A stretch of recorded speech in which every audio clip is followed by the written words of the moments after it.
a wondir ma yalla ayombo a wondir ma yalla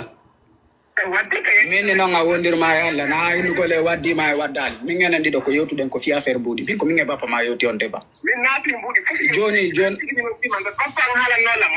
andi ko non sida wonde fi dina min saari a fuddori do fi dina a wola fi dina wola ko woni dina ko ba ko fi dina arda do enen dido waddi na a wondir ma yalla e waddi min non a wondir ma yalla pourquoi nous no satema inna a wondir ma yalla e waddi min ni non inno non a wondir ma yalla e waddi min ma jara gami do wudano ma fi awandi ko fenande jokkudawo ko fenande jokkudawo d'accord ella la lodi fum ko yalla ma hunde wote min tan na wadde do ko jettugol photo je duma posta sa accali dum don ayana hore ma est ce que la famude d'accord ko hunde ne tawata wadi pose iba bien so porto yali plainte modo yo yaw porto ya plainte modo yo yaw porta plainte modo o na nyama da do 18 000 kana varu video ngati modon taw hatin modon taw après ba won quoi jen o ni no ko appeta vodio la et puis anda non ka fata ko no bud mettude jento do mo edi après un an nene jono bloki su kam jaaja makko nene goto no bloki su kam koto makko unudo mo do hanki no bloki mo papa makko no bloki mo ko bay hanki wadi leyfon be noddi mo non hanki hakku mo allo no ko kande bingo wana discussion fi affaire men sedi men sedade na do won problème ango ko men ko mbudi addi yo meto ngandi ko no manni on sedi ha edda makko gasi a arali a jon noddali e fi yo goddo yonan tala indi goddum do ya hala do kadi no do ngon sedal dum ko argument ji jokkira no dum ko ngandi don joni non gentila gentolan tung min kan mi wonna ma min ko angoy won de fi affaire dewgal ko min ni ko walla meta mbudi addi est ce que dum do sattude mo ko fi on nga fala ka fi yo mbudi wole ko non do sattude mo ala to an ko da ala do fi mbudi onnen telan ko hani no ko ngasa ndari ala ko sandari tigi tigi ko saria fatu on jomminir on duma ni kana wala ma he orenci do ngese da famude ko attira ka wiide annana ka wore ma ngala ta kongol go parce que ko attira ka wiide feno yewtoro le ngoy abila ngino da on repeti ko no da ko ngino da mi ala hondu minnu ma habbo mi yoto in abila ngino da mi ala kongol ko mi woni ala kongol ka ko non dugulabe woni ala kongol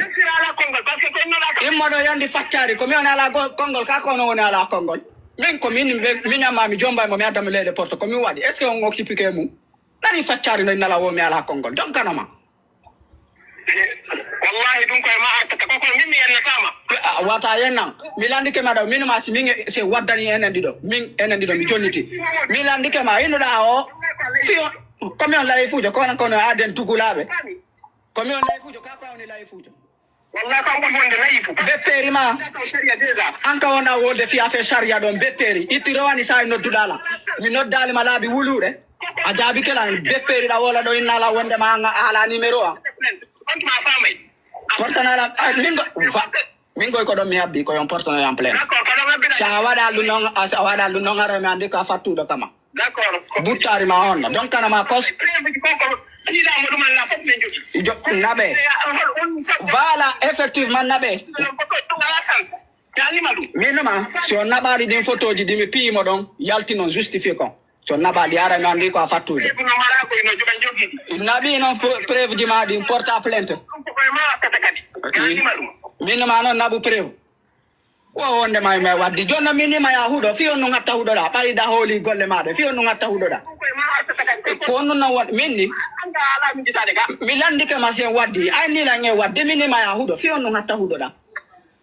ko fi on ngata hudo da bari da holi ko da wolde ko min wallahi mi do hudana ma anga jara goddo ko lando ma awandi ko fenande jokkuda sina dum c'est simple si da holi ko wonda ko ida wola na goddo fi affaire dina kayi da wonda won dina ga an wallahi anda dina islam anda dina ya pas problème wonno don ka an anduda dina kando yawda humuda dewgal hewre digal anda andi dina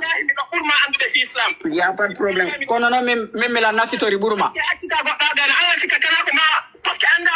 an ko ada jugida inno ko mama be mo gondira sikude si taw woni on nan telan goddo jonnite ala famali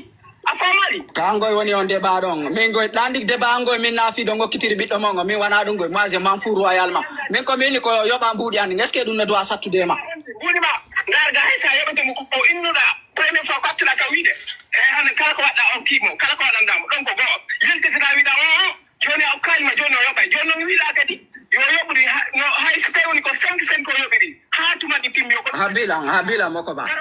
a wondirma e Allah e waddiri noon a wondirma e Allah e waddiri noon min ma 5 enen ɗiɗo e waddi ɗum ñande wondanande mi wolante ko ɗum hekkuɗa nde ñande habla jettola moƴƴa mi wolante ko ɗum hekkuɗa nde ñande ko hekkuɗa ko ngenduɗala wondema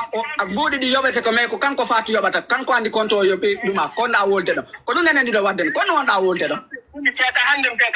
andikka kadi men andikka kadi men min ni andikka min komi wawi komi affici on ko min on umi dewgal e ore dewgal min ɗum ɗon je ma fou ko min ko walla me tan mbuuɗi andi est ce que ɗum no dowa sattudema on jentiga ɗum ɗo grand kana accim feƴƴina ɗo message on wondire kamil i babie so porto yali plainte kadi mawɗo yo yaw porta plainte makko mawɗo so yoɓali mbuɗɗin wondiri e Allah mawɗo billahi wallahi tallahi o pressing ɗo mawɗo enen ɗo fop fi Allah mawɗo photo ji makko ko ɓorti ko pokindirta o ex makko wonɗo laggino mawɗo ɗum fop lan joyti wondiri e kama sim publiade ɗi vidéo ji hara koyin fof ko min itta fattude ndu wondiri e Allah billahi wallahi tallahi siko hersa mawɗo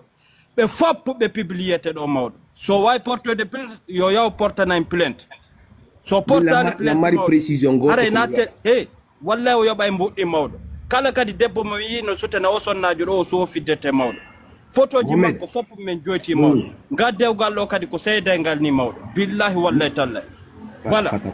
fata ko mila mari précision goto ko lay fu no ara defanda o debbo ɗo ma lando ɗo pose ko question ji mawɗo no capture fo fata ko kala wengo ɗo live ɗo defanda Kanavaru capture fo wenga Kanavaru fatako nyande zakko ja waɗi live defandugo zakko ya nawaɗo live selemo komi tigi wengumo awani zakko assalamu alaikum wolle ga ko abay ko zakko ley ndindir ko pagay so be précision fatako acci wakke nani la mari précision goton fala waɗugol déjà ko wi donc il y a plus de 20 000 30 000 personnes be suivre donc en doit respecter gol ben donc kadi joni jon woli ko audio do joni mais buyjo do to do joni inna goddo doit ka wowlinangol ni esirabe mum hari ko esirabe makko dans le passé mais si ari haabe o kitiriji on ho dewgal e hore dewgal esirabe aga ngal soti e be bloque mo banda en na be yotta suka on min la ngandi suka on parfaitement mi hande mi yal mo setiniri ni déjà wadi ha mo setini kala ukitde audio mardo hakkil nyaawirdo hakkil ko wadi ha mo yenni o jeune jo kutirawo be ex bengu makko ko on ko innimo wa mara kongol o yenna alfagine o wattu be ko be woni don kan alfagine mi alante do hunde wotte don a woli gon a fami anye goddo so woni ex na ex na be hande kadi a fami o yennaɓe de o wattuɓe ko place maɓɓe par ce que andi teddingo a faami neɗɗo ko teddinte jento ha yewtere nden ko oya wonnomo e haalande kon par ce que ko kanko taw sa jentike audio a anday ko kamɓe taw provoqué monsieur Bari taw a anday direct ko ɓeni ko donc noon e si neɗɗo ɗon yewtudude wala ko place makko a wattaymo ɗo parce que jaka d'abord mimi konjintitaɓe ga esiraɓe parce que jaka debbo ino jombano nokkugo e o wattama sellili o wala o fenana ɗum ɗa par ce que mi ko ɗon taw erreur on ta a fami a faji non a ɓoli Zako please min tun komi haalanta o gorko jombuɗo o fewdoɗo komi conseillete mon frère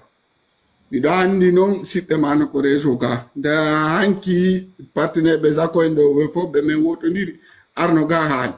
o debbo ɗo naɓɓu haɓɓere goro inna jonniti par ce que ɓeɗo famille makko on ko visi kon hino fof woni anda ɗo rewɓe go no addirta ɗo nene gotoɓe koyoɓe arduɗo hara ko célibataire yagal hara ko mafiatere yagal ɓe andi on faami o andi hara ko mafiatere yagal ɓe andi ɓe seedi ɓe ƴetta koto maɓɓe ma nene goto maɓɓe on ɓeyna on ɗon ɓe lando sukkar maɓɓe ara ko kaydiji maɓɓe sukkar heɓi e ɓaki ɓeyna ko koto maɓɓe jombiɓe ɓe adda nene goto maɓɓe on so wi o nene goto o no défendiramode ko leyɗe porto ɗum o reni ko par ce que ko marchandise ɓay noon Allah waɗi famille on ko marchandise mene men a jaka ɗum remboursé mbuuɗi ɗin sukan